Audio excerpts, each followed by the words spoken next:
Bonjour à toutes, bonjour à tous, bonjour à toi Fred. Bonjour Yoran. On continue notre exploration des sujets absolument essentiels et importants qui tournent autour de la personne du Christ. On a parlé de sa vie et maintenant nous sommes en train d'explorer le sens de sa mort. On a vu la dernière fois que ce n'était pas un accident, mais c'était même une fin inévitable. C'était au programme, malheureusement. Certains ont prétendu que le Christ n'était pas vraiment mort et ont répandu ces idées, et peut-être que certains ont été séduits par cette idée que le Christ n'était pas vraiment mort. Ce n'est pas ainsi que les évangiles présentent la mort du Christ. Lorsqu'on va dans l'évangile selon Jean, chapitre 19, versets 33 et 34, Jean chapitre 19, versets 33 et 34, voilà ce que nous y trouvons. Donc, ceci se situe après la mort de Jésus. Ce sont les soldats qui constatent la mort des deux autres crucifiés. Et ils constatent qu'ils ne sont pas morts. Donc, ils leur rompent les jambes. Pour qu'ils puissent être asphyxiés. C'est tout à fait cela. Et ils s'approchent de Jésus. Et nous lisons donc au verset 33. « S'étant approchés de Jésus et le voyant déjà mort, ils ne lui rompirent pas les jambes.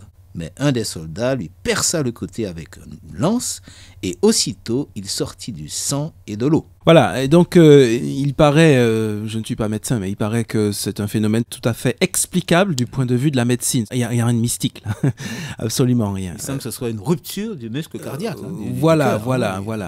Donc on est en face vraiment de quelque chose de palpable, de réel, du sang et de l'eau. Et donc, si nous disons que le Christ était bien un homme, comme nous, fait de chair et de sang, bien physique, bien réel, avec des besoins comme nous, ça nous l'avons vu, n'est-ce pas ? Il était normal qu'il connaisse une mort physique comme celle que connaît n'importe quel être humain ici-bas. Ce n'est pas le seul texte qui présente les choses de cette façon. Alors, je ne sais pas si on va prendre forcément tous les textes, mais on peut citer en tout cas le livre des Actes au chapitre 2, verset 27, verset 31, l'épître aux Romains, chapitre 10, verset 7, et l'épître de Paul aux Éphésiens, chapitre 4, verset 9. On peut peut-être s'en tenir aux Actes, Actes chapitre 2, verset 27 et 31.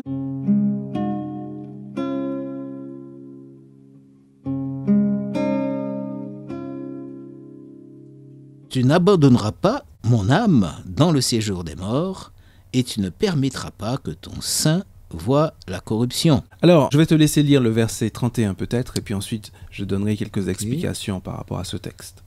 Et l'apôtre donne cette interprétation du texte qu'il a cité. C'est un texte d'ailleurs de l'Ancien Testament. Il dit « C'est la résurrection du Christ qu'il a prévue », en parlant du prophète qui a annoncé cela, et annoncé en disant qu'il ne serait pas abandonné dans le séjour des morts et que sa chair ne verrait pas la corruption. Voilà, donc, ici on cite David dans un de ses psaumes qui parle de sa mort et qui est comprise comme une préfiguration de la mort du Christ lui-même. Et note bien ici qu'on parle désolé de le dire, mais qu'on parle de pourriture. On parle de chair qui pourrit. Donc vraiment, on est vraiment dans un vocabulaire très, très, très, très concret, très terre à terre. Absolument. La mort du Christ était bien réelle. Un phénomène. Et il pouvait très bien, d'après le texte, il pouvait très bien entrer en décomposition. Non, mais il est même entré en décomposition d'ailleurs, d'après le texte. Il souhaiterait éviter cette décomposition. Oui, voilà, c'est ça. Mais en fait, il a ressuscité, heureusement. Mais bon, voilà. Mais s'il était resté plus longtemps dans la tombe, je veux dire que son corps se serait décomposé comme le corps de tout homme. Comme tout ce qui est normal. N'importe quel homme. Absolument. Donc voilà comment la Bible présente la mort du Christ. Pas d'ambiguïté à ce sujet. Une réalité physique réellement totale. Spiritualité, c'est sur Radio Parole de Vie. Eh bien, pourquoi cette mort finalement ? Nous avons dit qu'elle était inévitable. Pourquoi cette mort ? Eh bien, la Bible nous affirme que cette mort a d'abord eu pour effet ce que nous lisons dans Romains au chapitre 5 et au verset 10. Romains 5, 10.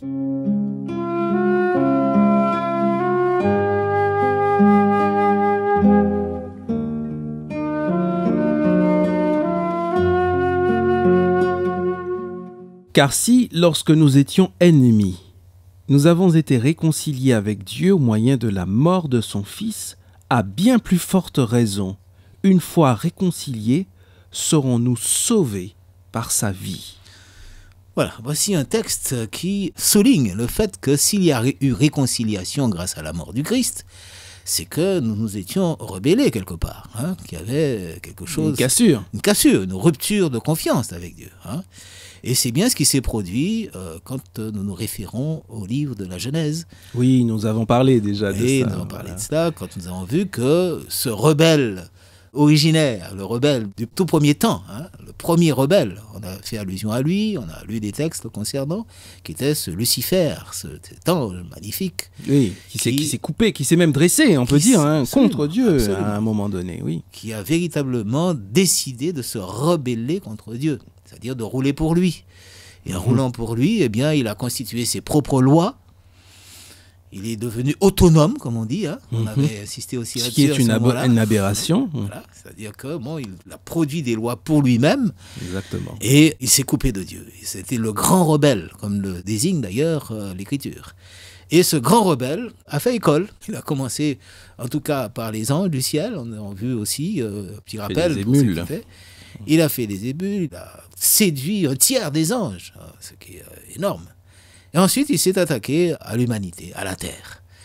Et nos premiers parents, nous avons aussi le récit de ce qui s'est passé. Il a séduit nos premiers parents, il les a convaincus qu'ils pouvaient eux aussi devenir autonomes. Au fil de l'écriture, Fred et Yoran, sur Parole de Vie, la radio chrétienne de la Côte d'Émeraude. Alors, certains peuvent se dire, je ne suis pas rebelle. Oui, on se rend bien compte qu'il y a quelque chose qui ne va pas, puisque quand... nous nous mettons à notre compte, c'est-à-dire quand nous avons toujours envie de faire ce que nous avons envie de faire. Voilà, c'est ça.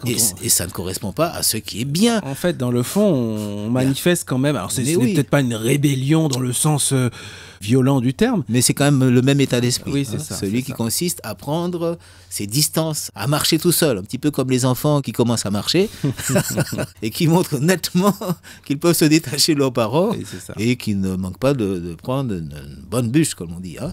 Eh bien, voilà, il y a tout simplement là cette réalité de cette séparation qui fait qu'on est en situation de rébellion. Et cette situation, d'ailleurs, a causé la mort. Dieu avait prévenu. Il avait dit, le jour où tu te couperas de moi, le jour où tu prendras ton autonomie, tu mourras. Tu trouveras la mort, tout simplement. Rien d'autre que ça. Je ne vais pas te tuer, tu vas mourir. Non, c'est une conséquence. C'est une conséquence. Eh bien, Jésus vient effectivement nous réconcilier, on pourrait dire nous rebrancher sur Dieu. Permettre que ce qui avait été rébellion, eh bien, soit confiance, redevienne confiance, relation normale avec Dieu.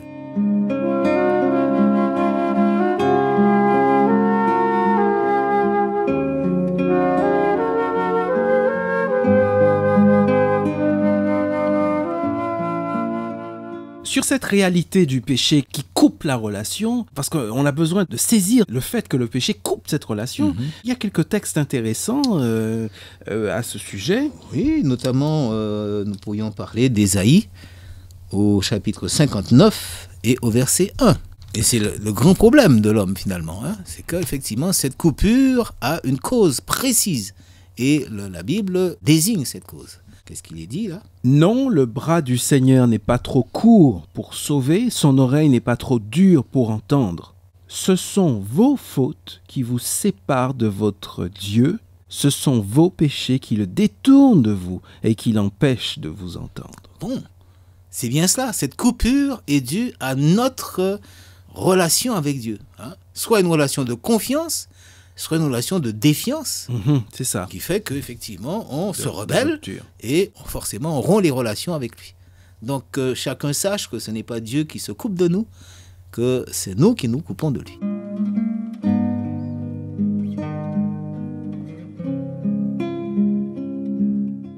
Eh bien, je pense que là aussi, aujourd'hui, malheureusement, nous devons nous quitter, mais nous nous retrouverons. Oui, on va continuer. Oui, parce que le sujet nous concerne de plus en plus, finalement. Oui, tout à fait. Les choses se précisent. Eh bien, mes chères auditrices, chers auditeurs, à bientôt. Au revoir. À bientôt.